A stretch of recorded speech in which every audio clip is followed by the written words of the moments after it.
Bab 1864. Maju serang dan bunuh. Begitu menyerang keluar, tidak akan ada jalan untuk kembali, jika tidak dapat menemukan tatak letak strategi pihak lawan. Velao yang mengerutkan kening dan tidak melanjutkan kata-katanya.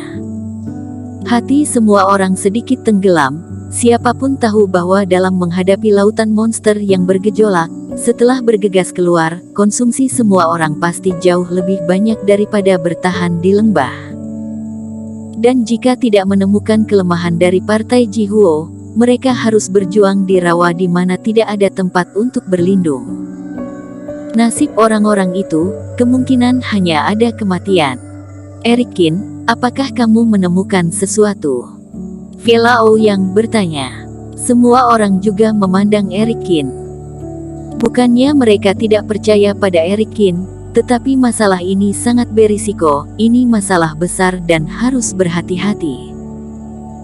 Velao yang juga tahu, partai Jihuo dapat mengendalikan gelombang monster, pasti ada tata letak strateginya, tetapi jika ingin menghancurkannya, juga harus tahu dulu apa itu dan di mana letaknya. Jika tidak dapat menemukannya, bagaimana bisa menghancurkannya? Erikin melambaikan tangannya, dan dua gambar kerohanian terbang ke arah Finolasu dan Velao Yang. Ini adalah, dan melihat 4 titik cahaya mengambang di dalam kerohanian Erikin, ekspresi keduanya tergerak. Sebelum gelombang monster kedua itu datang, Erikin telah membuka Dark Eye dan mata dewa dan membuatnya terbang di atas langit. Dan mata dewa menembus semua rintangan palsu yang dibuat, secara alami melihat 4 patahan tulang yang diletakkan oleh Hendici di udara. Pada awalnya Erikin tidak tahu benda apa ini, lagi pula segala macam aura di tanah ekstrim sangat kacau balau, dan penglihatan yang tak terhitung jumlahnya terus-menerus muncul. Namun setelah mengetahui bahwa monster gelombang itu dibuat oleh partai Jihuo, Erikin berani menebak arah datangnya cahaya yang menghubungkan semuanya tersebut. Melihat gambaran kerohanian Erikin, Velao Yang pun menjadi tegas. Kita sebenarnya memiliki 2 pilihan, kata Erikin.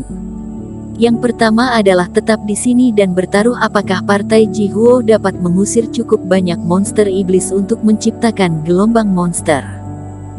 Yang kedua adalah bergegas keluar dan menghancurkan metode pengaturannya. Semua orang memandang Erikin.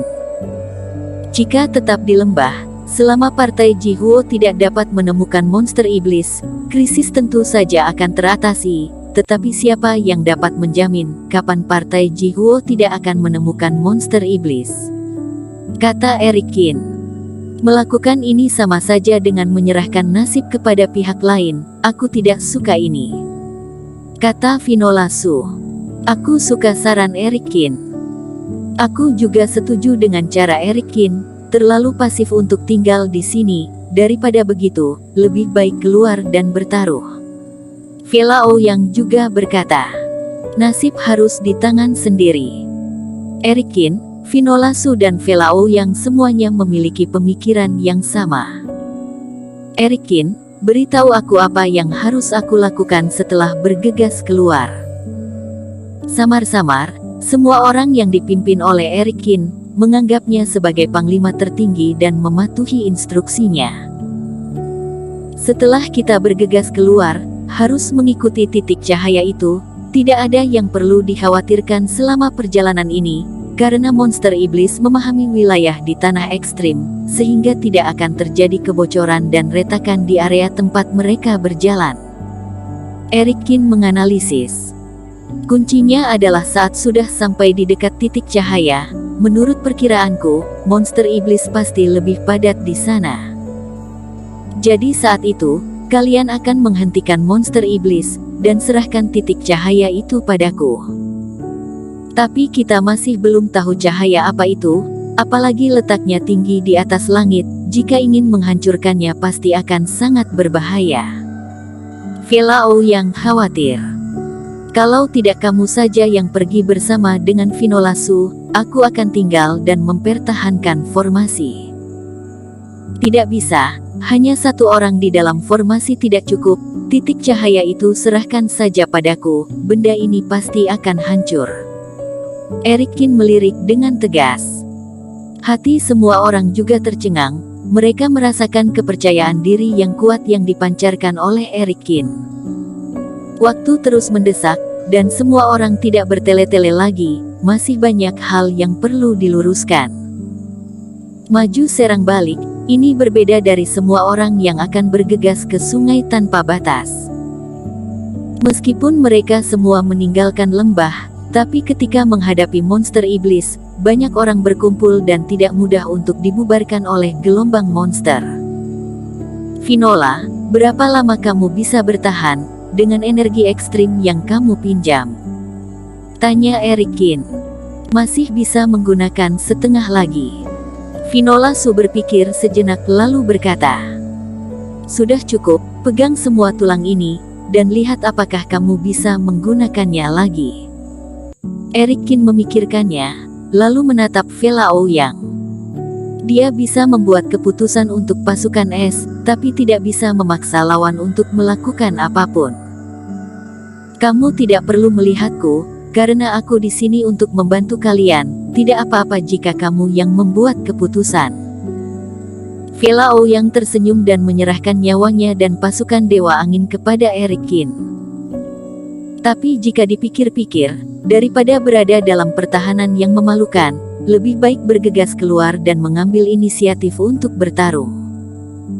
Saat Vela Ouyang berbicara, langit tiba-tiba menjadi redup, dan bumi mulai bergetar hebat. Gelombang monster datang. Bunuh. Berjuang sampai akhir. Pasukan Dewa Angin dan pasukan es juga berteriak bersamaan.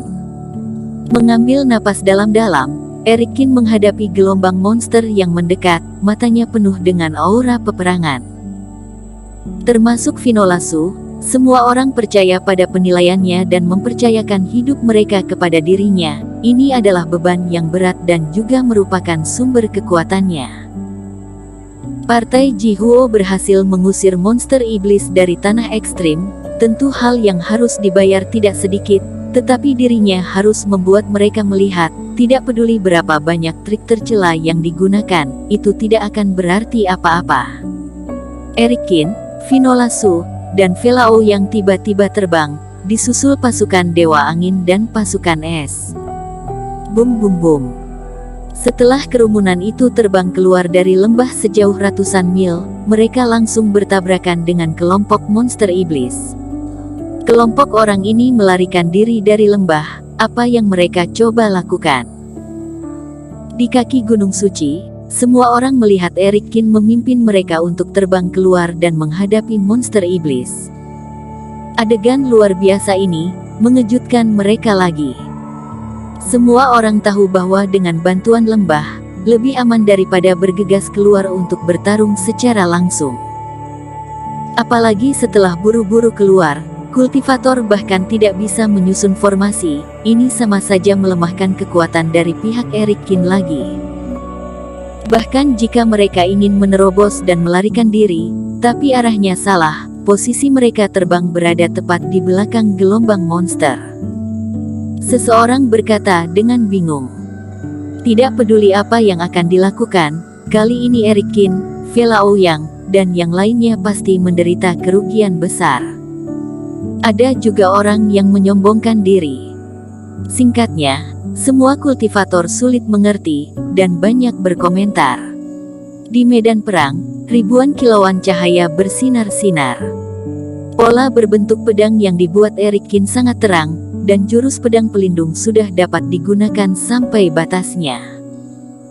Pada saat yang sama, 3 naga api meraung dan menari dengan liar, dan lautan api yang tak terbatas memenuhi wilayah di sekitarnya.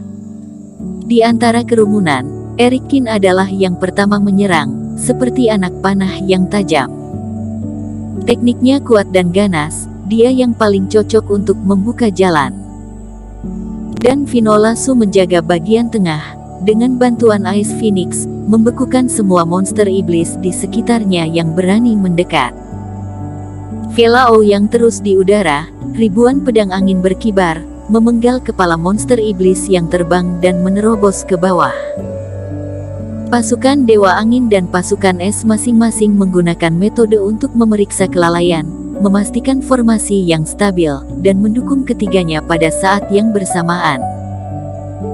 Lebih dari 200 kultivator seperti belati, sangat tajam, melawan monster iblis yang terus-menerus datang menerobos, bekerja sama dengan pemahaman diam-diam, dan bergerak maju dengan cepat dari waktu ke waktu.